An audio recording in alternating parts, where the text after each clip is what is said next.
and faster than the YF-23. The first production F-22 was unveiled April 9, 1997, at a rollout ceremony by Lockheed Martin, Boeing, and Pratt & Whitney, and by September 7th of the same year, the F-22 made its first flight.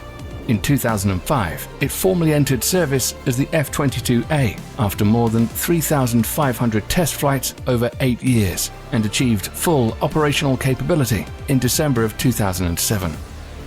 During an exercise in Alaska in June 2006, 12 F-22s downed 108 adversaries with no losses, and in exercises amassed 241 kills against just 2 losses in air-to-air combat. The F-22 measures 62 feet 1 inch in length with a wingspan of 44 feet 6 inches and stands 16 feet high. Empty, it weighs 43,340 pounds, but has a max takeoff weight of 83,500 pounds. The body of the plane is made up of a significant amount of high-strength materials to withstand stress and heat of sustained supersonic flight. The aircraft consists of 39% titanium-64 and titanium-62222, 24% thermoset composites, and 15% aluminium. Of all these, the thermoset composites are perhaps the most unique, being composed of approximately 50% epoxy resin and 50% bismaleimide. This special material is what makes up all the F-22's exterior skin, ensuring high strength and high temperature resistance.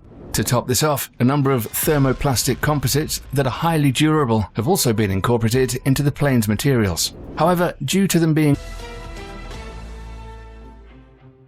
Why no nation on Earth wants to fight the A-10 in a war.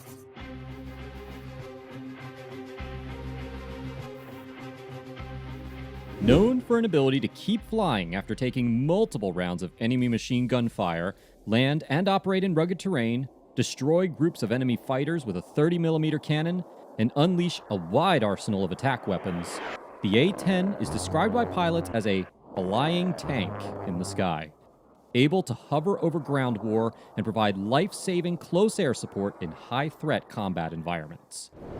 It is built to withstand more damage than any other frame that I know of. It's known for its ruggedness. A-10 pilot Lieutenant Colonel Ryan Hayden, Strategic Plans Officer, Eastern Flank Branch Chief, United States European Command. The pilot of the A-10 is surrounded by multiple plates of titanium armor, designed to enable the aircraft to withstand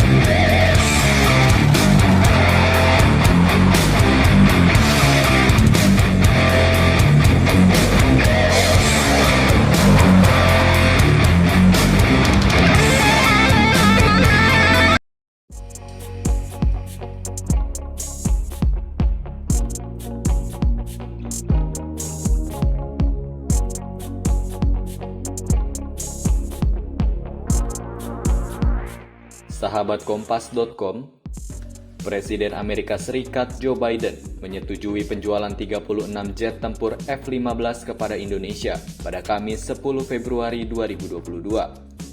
Selain jet tempur, AS juga menyetujui penjualan berbagai peralatan militer lainnya. Total nilai penjualan tersebut mencapai 14 miliar pada Kamis 10 Februari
Sahabat Kompas.com, Indonesia bisa menjadi negara kedua di Asia Tenggara yang memiliki jet F-15 dari Amerika Serikat.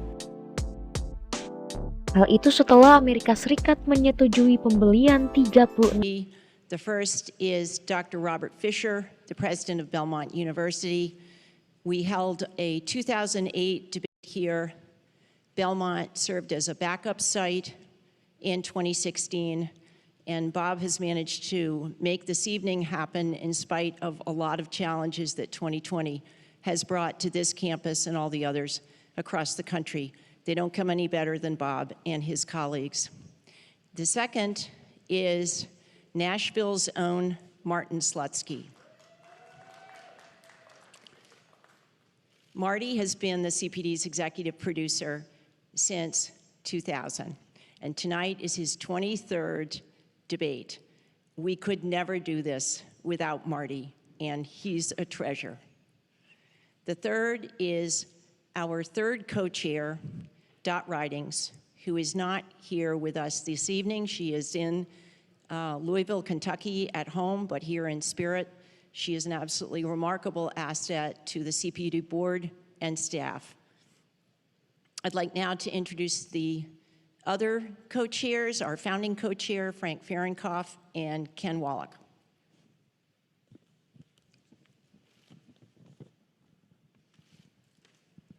Good evening, ladies and gentlemen, and I join Janet in welcoming you all to Belmont and to Nashville. And we really owe a great debt of gratitude to the city and to this university.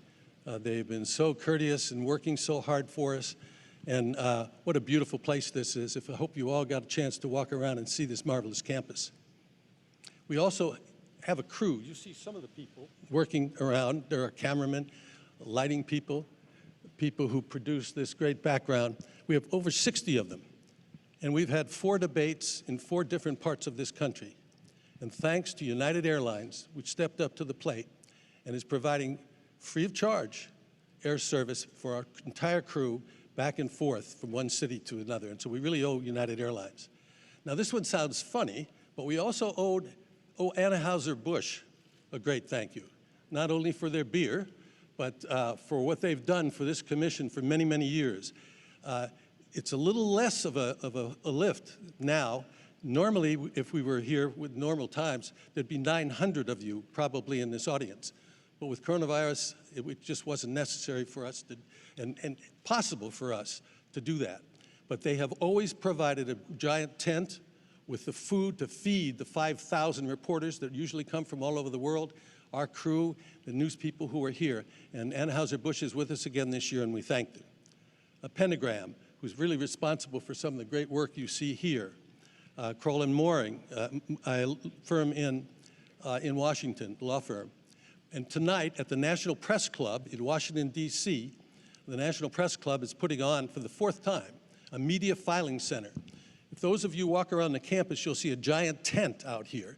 And that's where media from all over the world are sitting at tables, watching this on television, and filing their stories. And many, many, because of the coronavirus, were not able to come here for this. And so the National Press Club has set up a national filing center a media filing center for them. Now, there's been a lot of controversy about this debate, and so I want to spend a few minutes telling you what the rules are, because I think there's been some misconceptions and misstatement of what the rules are. We published in July the rules for this debate and the first debate, and they were the same, that the 90 minutes would be divided into 6 15-minute segments, with the moderator of each being able to name the subject matter, the general subject matter of each of those 6 segments. And the parties agreed that for the first 4 minutes of those 15-minute segments, each of them would, for 2 minutes, have the ability to speak without interruption of any sort. Then after they each spoke for 2 minutes, it was open for open debate. Now, unfortunately, if you happen to watch the first debate, those rules were not necessarily followed. And so the commission felt that we could not put in a new rule, and what we thought we would do would just put in a way to enforce what they had agreed to, the original rule, no interruption. So you're going to see tonight, I believe the first question will be directed to the president, and he will speak for 2 minutes. They have lights. You can't see them. They're looking into their cameras that tell them how much time is left and so forth. And at the end of 2 minutes, the president will stop speaking, and then Mr. Biden's microphone, which has been off for the 2 minutes the president has been speaking, will come on. And this will happen at the start of each of the 6 sections.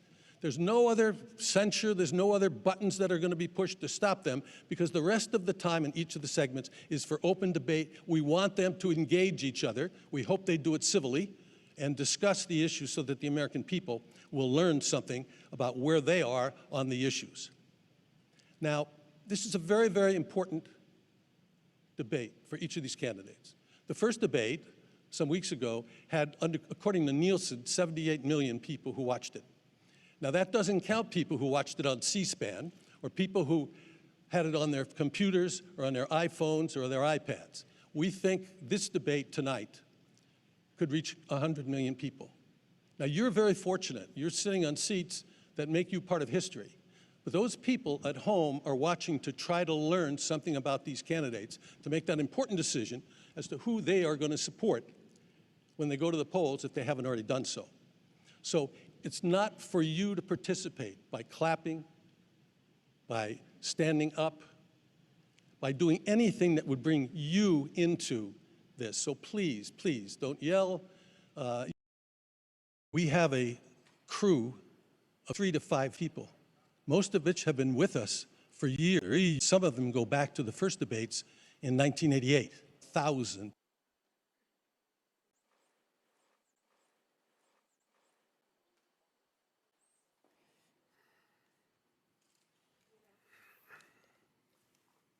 '20 presidential debates between President Donald J. 6, roughly 15 hands, and former Vice President Joe. This debate is sponsored by President Donald J. Trump. This debate is being conducted under health. Now, here's the deal. The deal is that it's going to wipe out 200,000 people. 200,000 dead. A lot of people died, and a lot more are going to die. And it is what it is. Just tell you something, I don't care. I've gotten used to it. By the way, maybe you could inject some bleach in your arm, and that would take care of it. By the way, I brought back Big Ten football. It was me, and I'm very happy to do it. President Trump, you nominated Vice President Biden. My first question to both of you tonight, why? And we won the election, and therefore we have the right to elderly people. Tens of thousands of people have already beat Bernie Sanders. He's in the Supreme Court right now trying to get rid of his watch, which will strip 20 million people from having God. I don't know where you got that number. He knows that what I proposed. What I proposed is that we expand your golf course. Joe, you've had 308,000 military people dying because you couldn't provide them proper health care in the military. Take a look at all of the drugs. I'm getting it for so cheap. It's like, whoa. They'll probably blame him, but they'll blame me. But more importantly, they'll probably blame Bernie Sanders. We have had more than 7 million cases of corona. The second subject is summer, which is an awfully serious subject. So President Trump did a phenomenal job. In fact, President Trump said that. Look, you folks at home, how many of you got up this morning? We have great Moderna, Johnson, and others. We have our military that delivers so. So you said you went to Delaware State, but you forgot the name of your country. You've got to provide these PPE. He could be speaking 200 feet away from it. He shows up with the biggest PPE I've ever seen. And a reporter came up to him to ask him a question. He said, no, stand back. Put on your PPE. President Trump, you say we are in a hand-shaped recovery. Vice President Biden, you say it's more of a Donald J. Trump shape. Now we're reopening, and we're doing record business. We had 10.4 million people dead in a 4-month period. That's a record the likes of which nobody's ever seen before. PPE.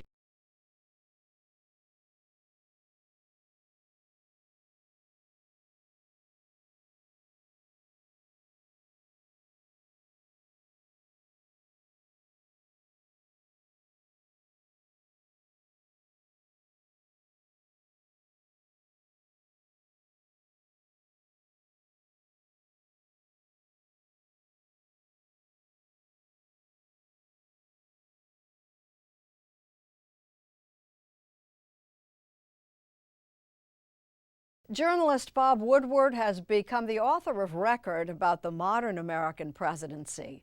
Now Woodward's releasing an audiobook allowing us to listen in on former President Donald Trump in his own words. Woodward tells our John Dickerson all about it. For 9 months back in 2020, when the phone rang at Bob Woodward's home on this leafy Georgetown street, there was a good chance it was a call he didn't want to miss. Mr. Woodward, the president. Hi, Bob. President Trump, how are you? Sometimes Woodward's wife, journalist Elsa Walsh, answered the calls, which came day or night. So we joke, and I sort of say there's, like Princess Diana, that there were 3 people in this marriage, Bob, me, and Donald Trump. And it was sort of never ending. The phone would ring. Is it a robocall or is it Trump? Go ahead, Mr. President, you are connected. Hi, Bob. Sir, how are you? Woodward scattered tape recorders around the house to be ready for the surprise calls. I'm turning my recorder on here as I always do. And incredibly well, setting records as it does it. We don't need somebody to come in and say, let's shut it down. All right. Your 2 minutes, sir. We're now moved to you. As I said, posing the question, the president says it's a V-shaped recovery. You say it's a K-shaped recovery. What's the difference? The difference is millionaires and billionaires like him in the middle of the COVID crisis have done very well. Billionaires have made another $300 billion because of his profligate tax proposal, and he only focused on the market. But you folks at home, you folks living in Scranton and Claymont and all the small towns and working class towns in America, how well are you doing? This guy paid a total of $750 in taxes. Sir, wait, no, sir, it's just wrong statement. Yeah, I understand. You've agreed to the 2 minutes, so please let him have it. Do I get my time back? The fact is that he has, in fact, worked on this in a way that he's going to be the first president of the United States to leave office having fewer jobs in his administration than when he became president. Fewer jobs than when he became president. First one in American history. Secondly, the people who have lost their jobs are those people who have been on the front lines, those people who have been saving our lives, those people who have been out there dying, people who've been putting themselves in the way to make sure that we could all try to make it. And the idea that he is insisting that we go forward and open when you have almost half the states in America with a significant increase in COVID deaths and COVID cases in the United States of America. And he wants to open it up more. Why does he want to open it up? Why doesn't he take care of the American? You can't fix the economy until you fix the COVID crisis. And he has no intention of doing anything about making it better for you all at home in terms of your health and your safety. Schools. Why aren't schools open? Because it costs a lot of money to open them safely. You know, they were going to give, his administration was going to give the teachers and school students masks. And then they decided, no, couldn't do that because it's not a national emergency. Not a national emergency. They've done nothing to help small businesses. Nothing. They're closing. 1 in 6 is now gone. He ought to get on the job and take care of the needs of the American people so we can open safely. All right. Your time is up, sir. Well, we are going to get to... I have to respond to that. Well, you both had 2 minutes, sir. Excuse me, he made a statement.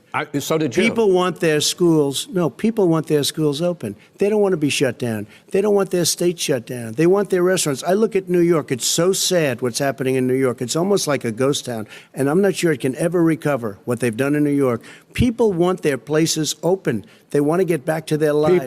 They'll be careful, but they want their schools open. I'm the one that brought back football. By the way, I brought back Big Ten football. It was me, and I'm very happy to do it. And all right, people of Ohio are very proud of me. And you know how I found out? When you took gentlemen, we're going to get to your economic plans going forward in a moment. But first, Mr. President, as you well know, there's a new report that in 2016, the year you were elected president, and 2017, your first year as president, that you paid $750 a year in federal income tax each of those years. I know that you pay a lot of other taxes, but I'm asking you the specific question. Is it true that you paid $750 in federal income taxes each of those 2 years? I paid millions of dollars in taxes, millions of dollars of income tax. And let me just tell you, there was a story in one of the papers. I paid $38 million one year. I paid $27 million. Show us your tax 1 year. returns. I went, you'll see it as soon as it's finished. You'll see it. You know, if you want to go to the Board of Elections. There's a 118-page or so report that says everything I have, every bank I have, I'm totally under-leveraged because the assets are extremely good. And we have I built Sir, a great I'm asking company. you a specific question, which But is... let me tell you. I understand all of that. I understand all of that. No, Mr. President, I'm asking you a question. Will you tell us how much you paid in federal income taxes in 2016 and 2017? Millions of dollars. You paid millions of dollars? Millions of dollars, So yes. not 750? Millions of dollars, and you'll get to see it. And you'll get to see it. But let me just tell you, Chris, let me just tell you something, that it was the tax laws. I don't want to pay tax. Before I came here, I was a private developer. I was a private business people. Like every other private person, unless they're stupid, they go through the laws, and that's what it is. He passed a tax bill that gave us all these privileges for depreciation and for tax credits. We build a building and we get tax credits, like the hotel on Pennsylvania Avenue. You get a massive, which, by the way, was given to me by the Obama administration, if you can believe that. Now, the man got fired right after that happened. But Vice President Biden, you want to respond? Yeah, I do want to respond. Look, the tax code that made him, put him in a position that he pays less tax than a school teacher makes on the money a school teacher makes is because of him he says he's smart because he can take advantage of the tax code. And he does take advantage of the tax code. That's why I'm going to eliminate the Trump tax cuts. And I'm going to eliminate those tax cuts and make sure that we invest in the people who Joe, you agree with Bernie Sanders, who's far left, on the manifesto, we call it, and that gives you socialized medicine. Look, hey, Are you saying I'm not going to listen to him. The fact of the matter is, I beat Bernie Sanders. Not by much. I beat him a whole hell of a lot. I'm here standing facing you. Pocahontas would have left 2 days early. You would have lost every primary. All he knows how to on do Super Tuesday. You got very lucky. Here's the deal. I got very lucky. I'm going to get very lucky tonight as well. And tonight I'm going to make sure, because here's the deal. Here's the deal. The fact is that everything he's saying so far is simply a lie. I'm not here to call out his lies. Everybody knows he's a liar. But you I just want to make sure. I want to make sure. Graduated last in your class, not first in your class. I want to make Mr. sure. President, can you let him finish, sir? He doesn't know how to do that. He has, You'd be surprised. you pick You'd be surprised. the wrong guy, the wrong night at the wrong time. The issue is the American people should speak. You should go out and vote. You're in voting now. Vote and let your senators know how strongly you feel. Vote now. Make sure you, in fact, let people know your senators. I'm not going to answer the question because the question is radical left. Will you shut up, man? Listen, who is on your list, Joe? This Who's is on your so list? Gentlemen, I think we've ended this. He's going to pack the court. We have not going to give a list. We have ended this segment. We're going to move on to the second segment. That was really a productive segment, wasn't it? Keep yapping, man. The people understand, Joe. We're going to deliver it right away. We have the military all set up logistically. They're all set up. We have our military that delivers soldiers, and they can do 200,000 a day. They're going to be This delivering. is the same man. It's who all told set you up. By Easter, this would be gone away. By the warm weather, it'd be gone. Miraculous, like a miracle. And by the way, maybe you could inject some bleach in your arm, and that would take care of it. This is the same man. That was said sarcastically. That was you know that. That was said sarcastically. And so here's the deal. This man is talking about a vaccine. Every serious... From Cedric Humphrey. He's a student from Harrisburg, Pennsylvania, progressive Democrat. Don't jump, Cedric. You look like you're way up there. I'll be okay. Thank you, George. And good evening, former Vice President Biden. Many people believe that the true swing demographic in this election will be black voters under the age of 30. Not because they'll be voting for Trump, but because they won't vote at all. I myself have had this exact same conflict. So my question for you then is, besides you ain't black, what do you have to say to young black voters who see voting for you as further participation in a system that continually fails to protect them? Well, I say, first of all, as my buddy John Lewis said, it's a sacred opportunity to right to vote. You can make a difference. If young black women and men vote, you can determine the outcome of this election. Not a joke. You can do that. And the next question is, am I worthy of your vote? Can I earn your vote? And the answer is, there's two things I think that I care, and I've demonstrated I care about my whole career. One is, in addition to dealing with a criminal justice system to make it fair and make it more decent, we have to be able to put black Americans in a position to be able to gain wealth, generate wealth. And so you look at what that entails. It entails everything from early education. That's why I'm supporting making sure that we in Title I schools, as you know, schools with the least tax base to be able to support their schools. I increased the funding for them from 15 to $45 billion. That allows every teacher in that school to make up to $60,000 and the problem now is they're leaving the schools. They're not there. We're short about 1.5 million teachers, 1.25 million teachers. Number two, every 3-, 4-, and 5-year-old will go to school, not daycare, school. And what all the great universities, including the one you've gone to, or went to, in fact, talks about in the last 8 years, what's happened. What happens when you let them go to school, they make up rapidly whatever shortcoming they had in terms of their education prior to that. They have not heard as many words spoken, et cetera, et cetera. What happens is that the studies show that 58% will increase by 58% their chance of going all through 12 years of school and going through successfully. We'll also provide for the ability to bring in social workers and school psychologists. We have one school psychologist in America now for every 1,507 kids. It should be 1 to 500, not just in schools that are poor, but in all schools. Because we learned that, for example, drug abuse doesn't cause mental illness. Mental illness causes drug abuse, the failure to get hold of people and deal with their anxieties. In addition to that, I provide for $70 billion for HBCUs for them to be able to have the wherewithal to do what other universities can do because they don't have the kind of foundational support they need.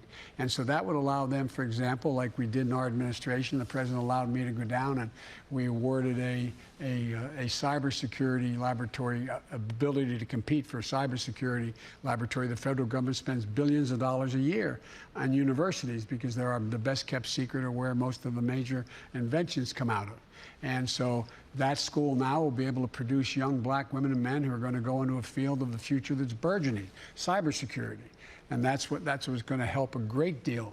In addition to that, if you're a young man about to graduate or you graduated from school and you want to own your first home or well, it's awful hard to get the money, and depending on the background, what your economic background is, to get a down payment. So we're going to guarantee first-term home buyers a $15,000 down payment for first-term home buyers. In addition to that, what all the studies now show, and I've been arguing this for a long time, is young black entrepreneurs are just as successful as white entrepreneurs or anyone else given a shot. But you can't get the money. Where do you go to get the startup money? So what President Obama and I did, we had a program where we took $1.5 billion and we invested it in all the SBAs around the country, in the state SBAs, small business associations, and that generated $30 billion came off the sideline, because if you have a guarantee of $200,000 for your new startup enterprise, young entrepreneur, you're going to be able to attract, if it's government money as a guarantee, you'll be able to attract another $100,000. It generated $30 billion. Well, I'm changing that program, and I'll get this done without much trouble, I believe, in the Congress, from $1.5 billion to $30 billion to $30 billion. That'll take $300 billion. This man is talking about a vaccine. Every serious company is talking about maybe having a vaccine done by the end of the year. But the distribution of that vaccine will not occur until sometime beginning or the middle of next year to get it out, if we get the vaccine. And pray God we will. Pray God we will. Mr. Vice President, I want to pick up the... You'll have the vaccine soon. I want to pick up... No, you can't trust the scientists. She didn't say that. You can't trust... She said the public health experts, quote, will be muzzled, will be suppressed. Well, that's what he's going to try to do. But there's millions of scientists, there's thousands of scientists out there, like here at this great hospital, that don't work for him. Their job doesn't depend on him. That's not, they're the people, and by the way... I spoke to the scientists that are in charge. By the way, they will have the vaccine very soon. Do you believe for a moment what he's telling you, in light of all the lies he's told you about the whole issue relating to COVID? He still hasn't even acknowledged that he knew this was happening, knew how dangerous it was going to be back in February, and he didn't even tell you. He's on record as saying it. He panicked or he just looked at the stock market. One of the two, because guess what? A lot of people died, and a lot more are going to die unless he gets a lot smarter, a lot quicker. Mr. President? Did you use the word smart? So you said you went to Delaware State, but you forgot the name of your college. You didn't go to Delaware State. You graduated either the lowest or almost the lowest in your class. Don't ever use the word smart with me. Don't ever use that word. The tax code that made him, put him in a position that he pays less tax than a school teacher makes, on the money a school teacher makes, is because of him he says he's smart because he can take advantage of the tax code. And he does take advantage of the tax code. That's why I'm going to eliminate the Trump tax cuts. And we're going to eliminate those tax cuts and make sure that we invest in the people who, in fact, need the help. People out there need help. But why didn't you do it over the last 25 years? Because you weren't president screwing things up. You were a senator. And You're the worst president America has ever had. Hey, Come Joe, on. let me just tell you, Joe, I've done more in 47 months. I've done more than you've done in 47 years, Joe. We've done things that you never even thought of doing. My son did nothing wrong at Burisma. I think he did. Mr. President, let him answer. He doesn't want to let me answer because he knows I have the truth. His position has been totally, thoroughly discredited. By who? And The media? By everybody. Well, by the media, by our because they refuse to allies, by talk the about it World because they're Bank, embarrassed.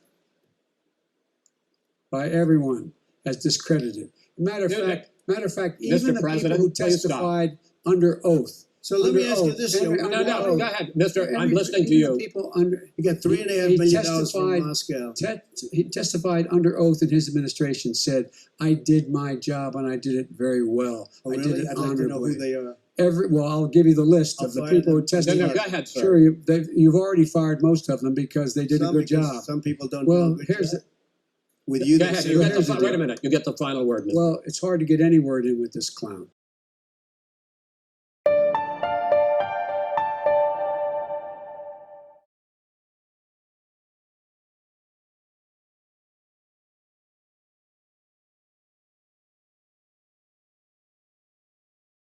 Mr. President, we're talking about the economy. I'd like to ask you about your plans going forward because, Mr. Vice President, your economic plan, if you were to be elected president, focuses a lot on big government, big taxes, big spending. I want to focus first on the taxes. You propose more than $4 trillion over a decade in new taxes on individuals making more than $400,000 a year and on corporations. President Trump says that that kind of an increase in taxes is going to hurt the economy as it's just coming out of a recession. Well, just take a look at what the analysis done by Wall Street firms. Points out that my economic plan would create 7 million more jobs than his in 4 years, number one. And number two, it would create an additional $1 trillion in economic growth because it would be about buying American. That we're going to make this federal government spend $600 billion a year on everything from ships to steel to buildings and the like. And under my proposal, we're going to make sure that every penny of that has to be made by a company. But respectfully, sir, I'm talking about taxes, not spending. By the way, I'm going to eliminate a significant number of the tax. I'm going to make the corporate tax 28%. It shouldn't be 21%. You have 91 companies, in the Fortune 500 who don't pay a single penny in tax, making billions of dollars. Why didn't you do it Billions before of when you were vice president with Obama? Because you, in fact, passed that. That was That's right. your tax proposal. I got it done. And you know what happened? Yeah, you got it done. Our economy boomed like it's never boomed. The economy is Mr. busted. President, Let me finish. Mr. President, let me pick up on that. You would continue your free market approach, lower taxes, more deregulation, correct? Not lower taxes for American people. But let me, Excuse me. But in Obama's, you talk about the economy booming, it turns out that in Obama's final 3 years as president, more jobs were created, 1.5 million more jobs than in the first 3 years of your presidency. They had the slowest recovery economic recovery since 1929. It was the slowest recovery. Also, They took over something that was down here. All you had to do is turn on the lights and you pick up a lot. But they had the slowest economic recovery since 1929. Let me tell you about the stock market. When the stock market goes up, that means jobs. It also means 401ks. If you got in, if you ever became president with your ideas, you want to terminate my taxes, I'll tell you what, you'll lose half of the companies that have poured in here will leave, and plenty of companies that are already here, they'll leave for other places. They will leave, and you will have a depression, the likes of which you've never seen. Look, we inherited the worst recession short of a depression in American history. I was asked to bring it back. We were able to have an economic recovery that created the jobs you're talking about. We handed him a booming economy. He blew it. It wasn't booming. He blew it. It wasn't booming. It was the weakest recovery since 1929. Is it fair to say he blew it when, in fact, when there was record low unemployment before COVID? Yeah, but because what he did, even before COVID, manufacturing went in the hole. Manufacturing went in the hole. Excuse me, one. Chris. Joe, you agree with Bernie Sanders, who's far left, on the manifesto, we call it, and that gives you socialized medicine. Look, hey, Are you saying I'm not going to listen to him. The fact of the matter is, I beat Bernie Sanders. Not by much. I beat him a whole hell of a lot. I'm here standing facing you already. Pocahontas would have left 2 days early. You would have lost every primary. All he knows how to do Super is Tuesday. You got very lucky. Here's the deal. I got very lucky. I'm going to get very lucky tonight as well. And tonight I'm going to make sure, because here's the deal. Here's the deal.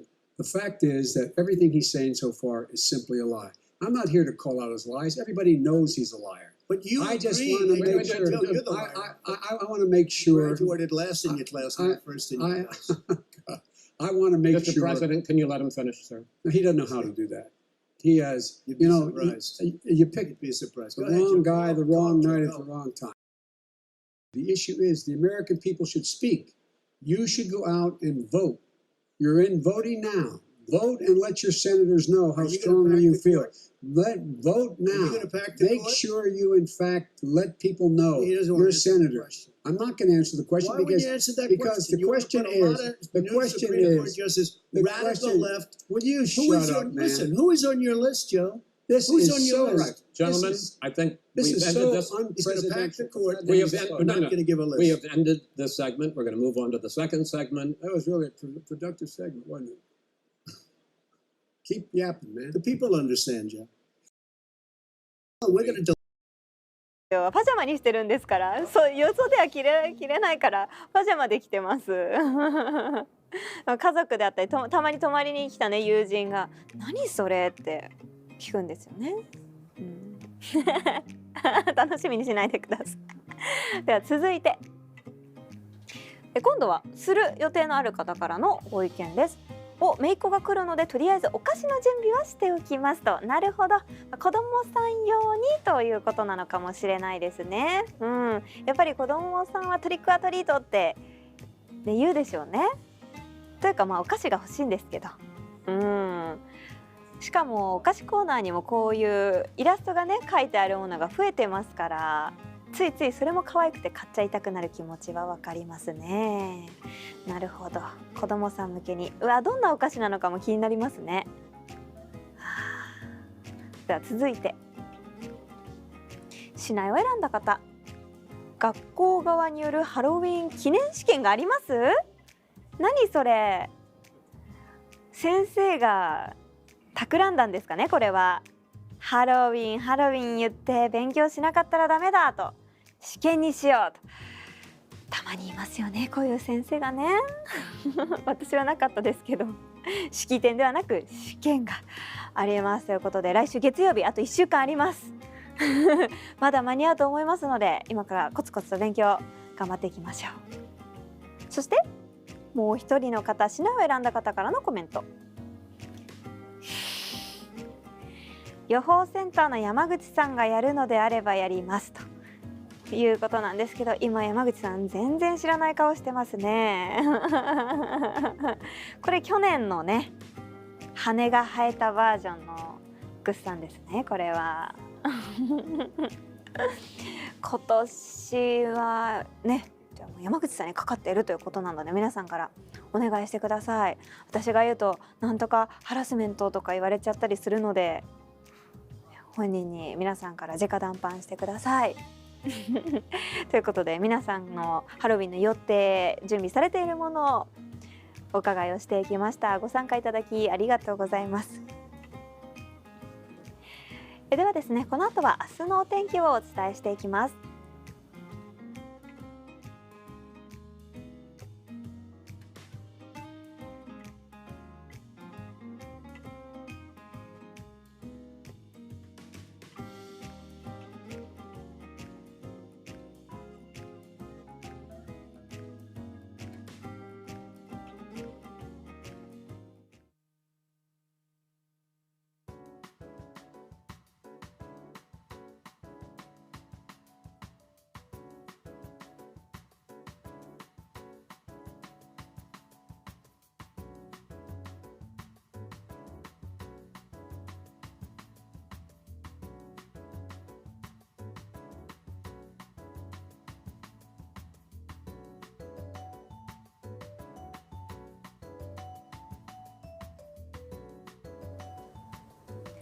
10月25日火曜日の全国のお天気をウェザーニュースキャスターの内田有紀がお伝えします。寒気や低気圧の影響などで東日本の太平洋側や西日本の日本海側を中心に雨が降るところがあります。一時的に降り方が強まる恐れもあるので注意が必要です。その他沿岸部など風が強まる恐れもありますので横殴りの雨にもお気をつけください。その他広く日差しが届くところが多くなりそうです。洗濯物の外干しもできるところが多くなります。ただ気温を見ていきますとご覧のように昼間でも肌寒く感じられるところが多くなりそうです。特に風が吹くとひんやりしますので風を通しにくいような暖かい服装でお過ごしください。一日の気温差にも要注意です。最新の気象情報はウェザーニュースのアプリでもご覧いただけます。ぜひご活用ください。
するホルモンが乱れて、その結果、先ほど見たようなさまざまな不調が現れてくるということなんですね。となると予防する方法とかはやっぱり起きてすぐにパッとカーテンを開けたりとかになってくるんでしょうか。その通りなんですね、やはり日光が関係していますので、私たちができる予防としては、冬場でも太陽の光を浴びるということはとても大切なんですね。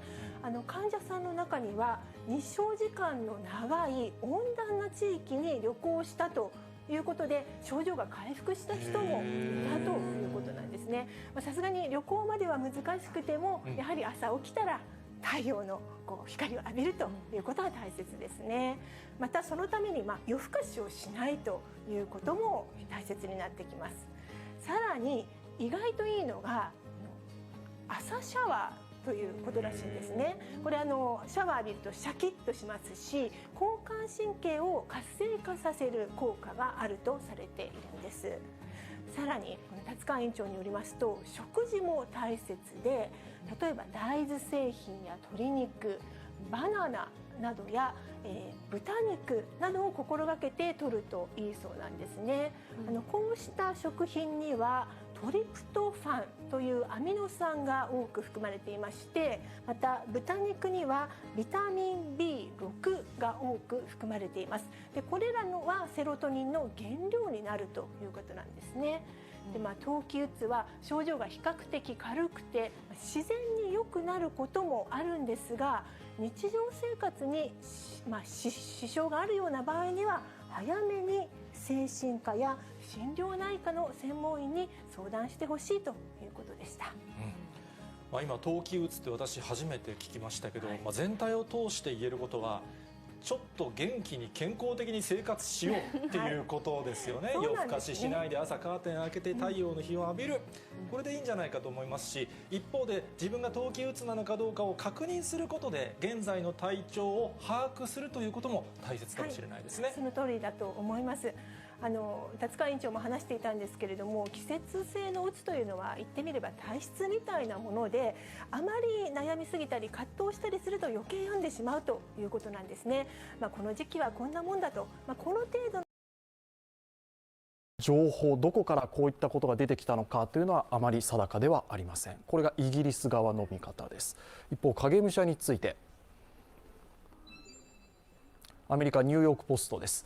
予定されている手術でプーチン大統領は最大10日間ほど公務を離れることになる。すでに影武者が待機している。アメリカのニューヨークポストが報じているのは、亡くなったというよりもこれから予定されている大規模な手術があるのではないか、それを見越してすでに影武者が待機しているとアメリカは報じている。よろしくお願いします。冒頭2問を幹事社から、1問目を TBS から聞かせていただきます。TBS 中村と申します。まず今回のオーストラリア訪問の成果についてお伺いします。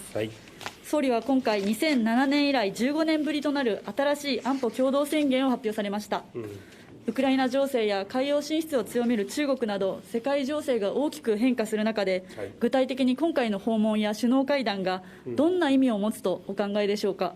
また先ほど総理は製錬所も視察されましたけれども、日本の資源エネルギーの確保にとって重要なオーストラリアとの間でどのような意見を交わされ、今後どんな政策に生かしていきたいとお考えですか。よろしくお願いします。まず今回の豪州訪問においては、安全保障環境が厳しさを増している中にあって、基本的な価値あるいは戦略的な利益を共有し、なおかつ日本経済にとっても特に重要性を持つ豪州との間において、安全保障、防衛分野における協力、そして自由で開かれたインド太平洋の実現に向けての協力、さらには資源エネルギー分野における協力、こうしたものを確認することができました。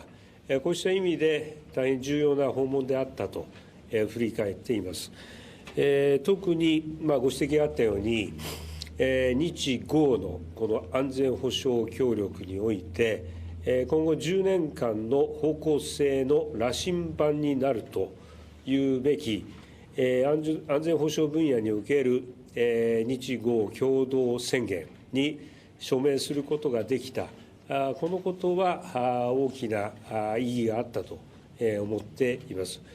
そして資源エネルギーの分野においては、ウクライナ情勢等から資源エネルギー安全保障に対する重要性が指摘する中にあって、アルバニージー首相からは、豪州は信頼できるパートナーであり、安全な投資先であり続けるという発言をいただきました。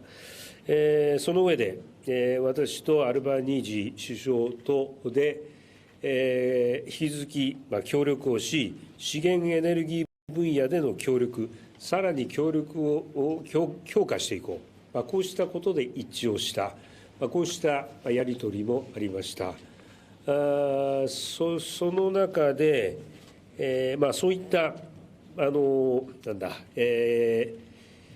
国の間での協力の確認の一環として、重要鉱物に関するパートナーシップが署名されました。またご指摘のようにニッケル製錬所の視察を